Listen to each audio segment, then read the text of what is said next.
What is going on? Welcome to today's video. Today we kind of have a lot of cleaning up to do, and also we have some exciting things planned for later on this video. So first off, what I want to do is I need to safely get these Mark III super parts into this back room back here, so that it's kind of out of the way and I can make sure that no one really touches it or messes around with it, because I don't want these parts to get broken or brackets bent or whatever. So we're gonna go ahead and do that, and then this is the first day for me being back fully, where I can actually start to clean up a little bit. The workspace definitely needs to be cleaned up. We have a bunch of stuff on this table right here in the back. A lot of little things need to be moved around.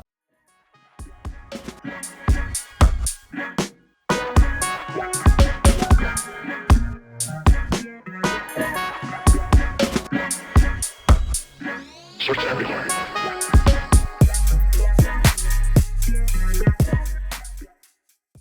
Later on, we're going to move the RX-8 out a little bit, which means that all of this stuff out here will have to be moved so that the RX-8 can back up nicely as possible. I don't know how well the wheels are on. These are from a Mazda 3, I believe. There's got to be a wasp nest somewhere around here, because I can just hear them flying around. And these are yellow jackets. They're yellow jackets, and I don't know if those are poisonous or whatever. So I'm just going to keep working on my way around, and if one gets close to me, I'll probably bat it away. So if I jump, you guys will know why. Move the car, so we're going to move that out of the way. And then all of this stuff has to be cleaned up.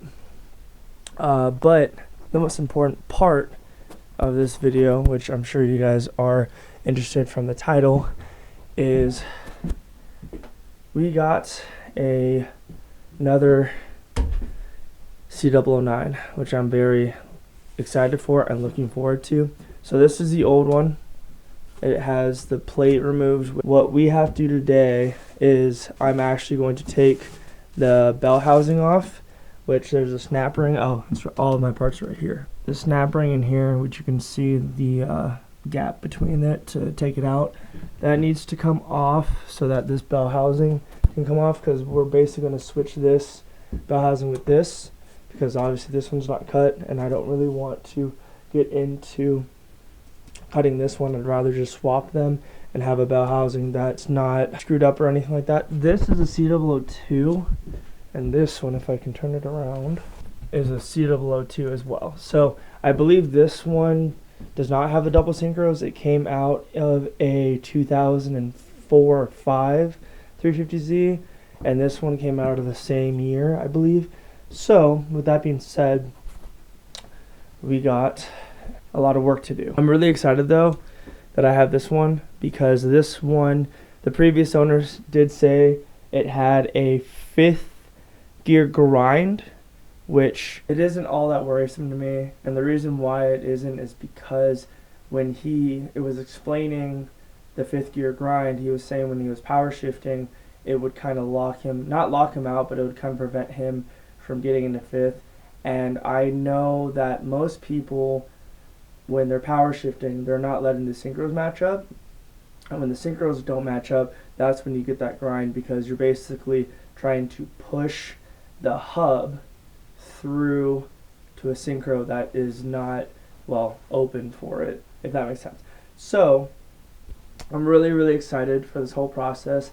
I'm hoping very much that I don't have to buy another front main seal. The reason why is because so this bell housing right here, I have the seal right here, and this whole thing should slide right out. Unfortunately, if you guys remember, the reason why I had to take the transmission all the way apart the second time was because I installed the front main seal wrong, where I actually installed it onto the adapter plate instead of actually on the transmission side. So I don't know if I explained that already, but that is the reason why I had to take it all apart, because one of the bottom bolts, it was leaking out of that hole. The fluid was leaking out of the hole. So I had to do that. However, the reason why I got another transmission is because, unfortunately, this transmission right here, after I started driving it, like the fifth gear wasn't there at all, and then the reverse was not there at all either. And I have no idea why that happened. I was the one that obviously built this transmission or rebuilt it. So, unfortunately, it is a bummer that, it isn't working. However, I'm trying to look at it on the bright side, where this is just more reason for me to look into each transmission when I take the housings off and see exactly why it happened, and be able to compare the good transmission that I have now and then the bad transmission that I obviously needed to replace. So at the end of the day, I was definitely disappointed in myself, and not that I didn't want to share it with you guys, but I really wanted to be in a good state of mind where I could actually tell you guys what was going on and not get too down on myself, because with these kind of things, you always look and you watch videos and everything goes right? Everything goes right the first time on any YouTube series or whatever, and that's not the case. I am just as human as everyone else, and even though I do things I dive into things that I have no idea about, it gives me a lot more confidence going into a second time. For example, if the transmission I rebuilt was for a customer and they got it and it didn't, because how would you be able to test it? All I'd be able to do to test it after I rebuilt it was get into each gear and spin the input shaft to hopefully spin the output shaft. That's great and all, but I did that on this one and it worked fine. But then when I got it into the car and I was actually getting up to the certain speeds that it needed to get up to, because let's be honest, you can get into fifth with the transmission being out of the car.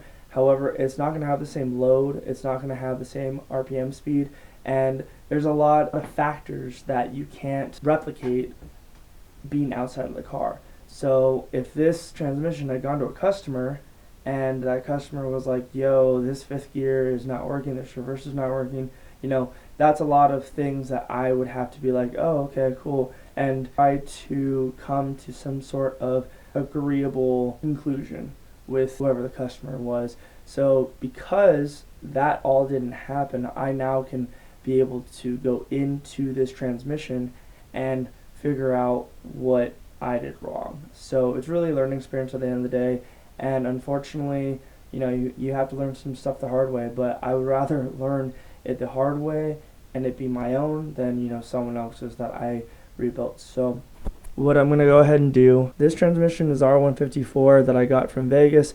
It's blown up.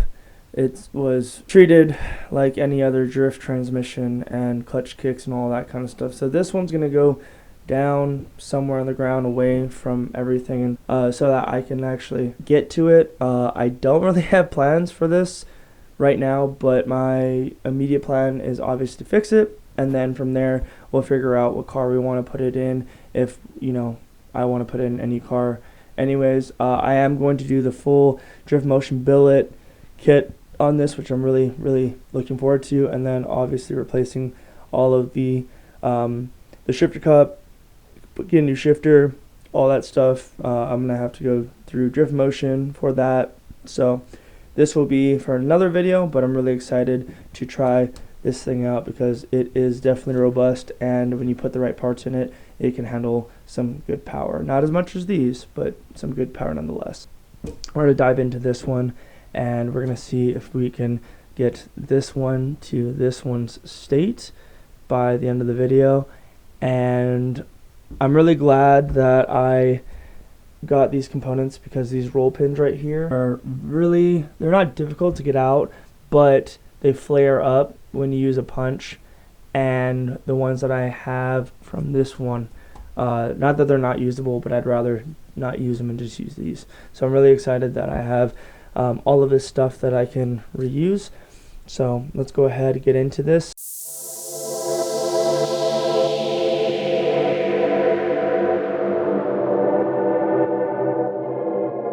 Alright, so I have this mocked up in a way where I'm using a sawhorse. You never know when these transmissions are full or empty. This transmission leaked all over my roommate's car when we went to go get it, and I had to spend like 2 hours, or we spent 2 hours cleaning it up. So it's always a good note whether you have a engine, transmission, differential, whatever part you have that contains oil, it's always good to empty it, and just make sure it doesn't have any oil in it. That also can benefit if you have an engine and you're trying to see if, you know, a bearing got spun or something like that. It's just emptying the oil is the fastest way of figuring out how healthy the motor is. Obviously there's a lot more stuff you can do to pinpoint it. Drop the oil and there's glitter in it, right off the bat you know that something happened, and it's a good thing to just keep in mind. With that being said, please don't take that information to transmissions, because transmissions, automatic transmissions especially, need to have some sort of glitter or some sort of metallic color to them. After a while of the synchros and everything breaking in, the transmission fluid actually acts as a grip, if that makes sense. If you have a transmission that has a lot of glitter in it, that doesn't always mean it's a bad thing. However, when you put new transmission in that doesn't have that glitter, it actually is providing grip for all the gears, especially the automatics. And when you put in new fluid, you'll feel that the transmission gauge is a little bit less than before, and that's the reason why. When it was in the car and the fluid spilled everywhere that was inside of it, it was ATF, which these transmissions do not take ATF. They take GL4, because GL4 doesn't deteriorate or weaken the brass synchros at all. GL5 does. It's kind of like it eats away at it. So anyways, we're going to go ahead and drain this transmission and start taking all the bolts off. I think I'm going to keep it in this orientation to take everything off, because it's very sturdy. Like, this thing is not moving at all. So we're going to go ahead and do that.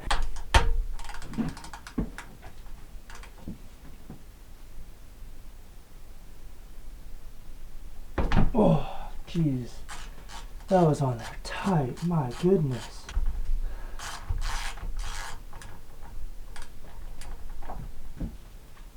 Always remember to break the fill plug before you break the drain plug.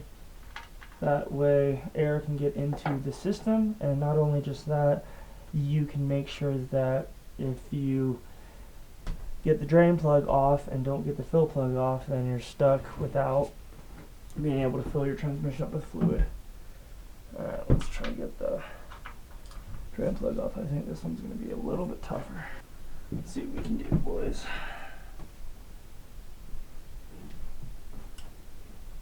Oh god, there we go. Let's see what's in this thing.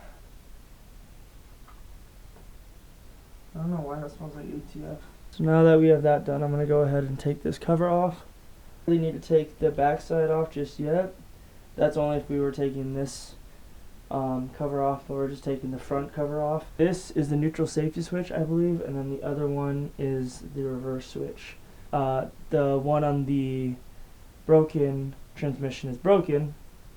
Put that one into this so that it just plugs up this hole. We'll get the new pigtail in because the pigtail that I had broke, and so we'll put the new pigtail in and get that all sorted out. And then this breather can be gone. These off, I believe these are all 10s, and we'll go from there.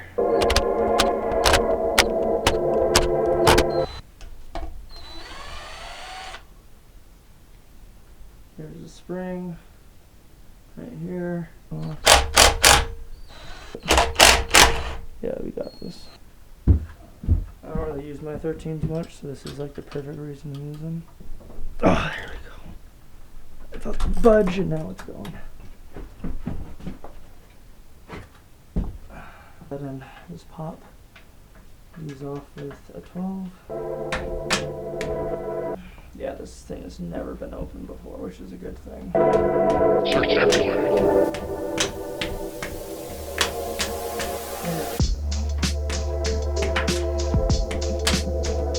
When it pops and you can feel it pop and you hear it pop, it just sounds so good. Like a charm. I know what you guys are thinking, why not just use an impact on these? I could, but I'm not going to make that glorious sound.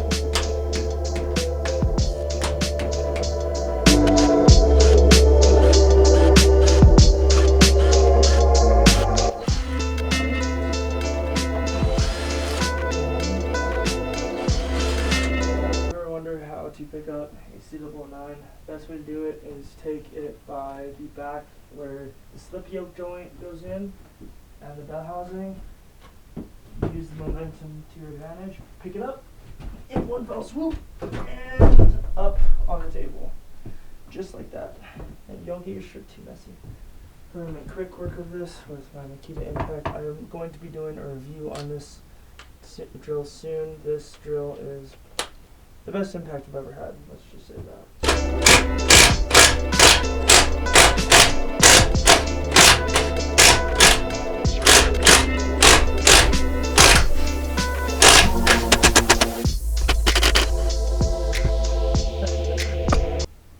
Alrighty. There we go, and then let me take you guys over to this one to get this one off real quick.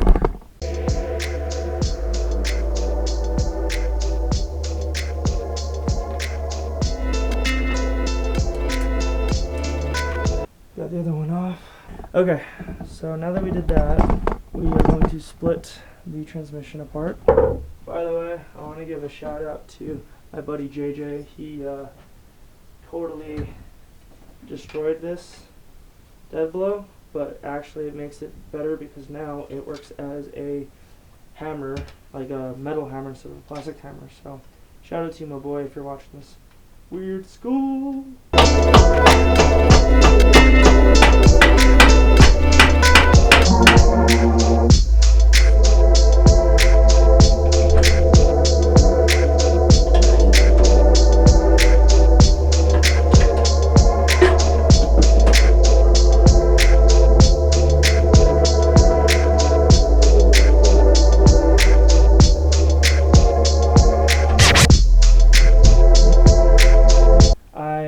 I found out why reverse doesn't want to work. So that gear right there where that spline is, that's supposed to be rotating in the opposite direction of the input shaft. So watch. So that's in reverse right there, and when I turn this to the left, that spline right there would be rotating in the opposite direction. Like this one, so this one's in reverse right now. It reverses. Not sure what I did wrong on this one for it to rotate the other way, so that's one thing I'm gonna have to look into. So we have first and second right here. Then on the bottom here we have third and fourth, and then finally we have fifth and sixth. And I understand why reverse isn't working, because when you put it in reverse, it doesn't actually spin backwards. It's really nice to have something like this to be able to recheck my work, because obviously, you know, this one I put together myself and this one is the one we're using.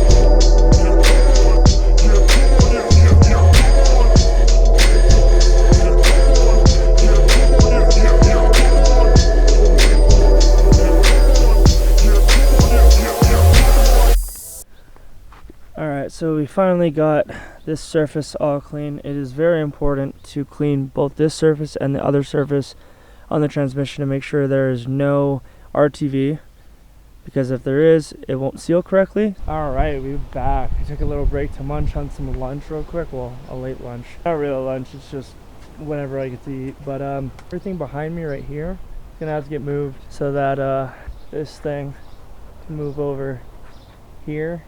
We can work on it. It's a lot in the situation.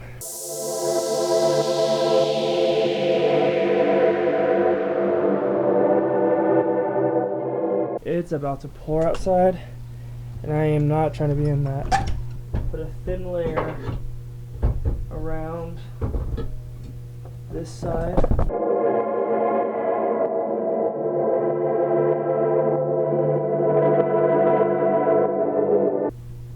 And for those of you that don't know, this is Toyota's FIPG. It's a Toyota RTV, or you should, I guess, use Nissan's gray RTV or Permatex RTV, because that's gray too, but I like to have a little bit of Toyota on this Nissan. It just makes me feel good about myself.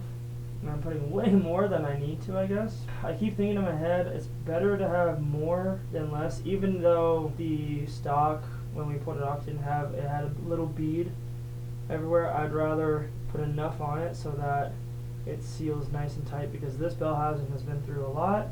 And the last thing I want is for it to not seal, especially on the bottom. The bottom is probably the most important, right below the fill line. So like from here to here.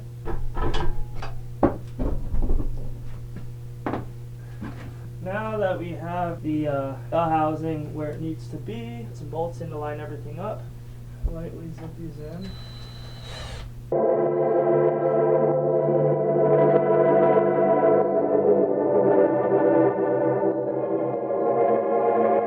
And I guess this is the perfect time to bring out my new to me Husky 3/8 torque wrench that goes up to 128.8 Newton meters or 100 foot-pounds. So this thing is going to be amazing. So I actually forgot what the torque specs was for this. I was trying to look it up on my phone, and then I realized that I've done this already one time. And if you guys haven't seen that, click right here, because it will be an entire video of me doing the broken transmission and trying to fix it.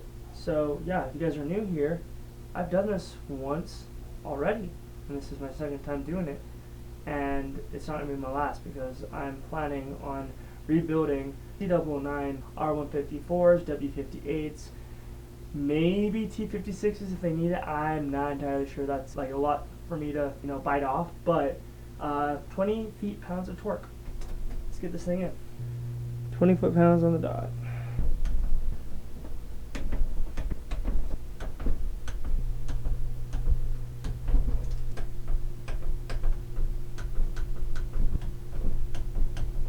Now that that is all torqued down, we're going to go ahead here and take the sensor off.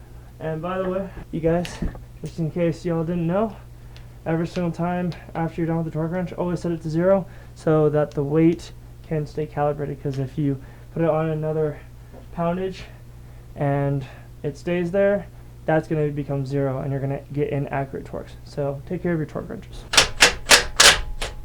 There we go. That is how it's broken, but we don't care. We're fine with that.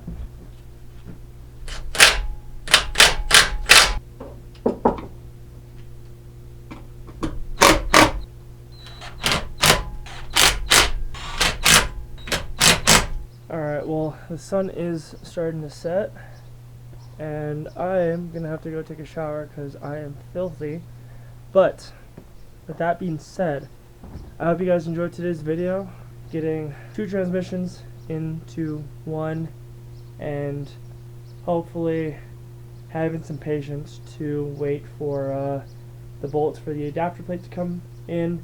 Next episode, I will most likely just be dressing the transmission up with the shifter and putting everything on the outside over there, and moving it somewhere so that I can put the car there, throw everything back together, which is going to be hopefully a lot easier said than done because I've done it already. I'm also going to be installing a digital Dakota tachometer reader, which I will explain to you guys in the next few videos what that is whenever we go to install it. I am so glad I am able to rip apart a CW9 and put everything back together.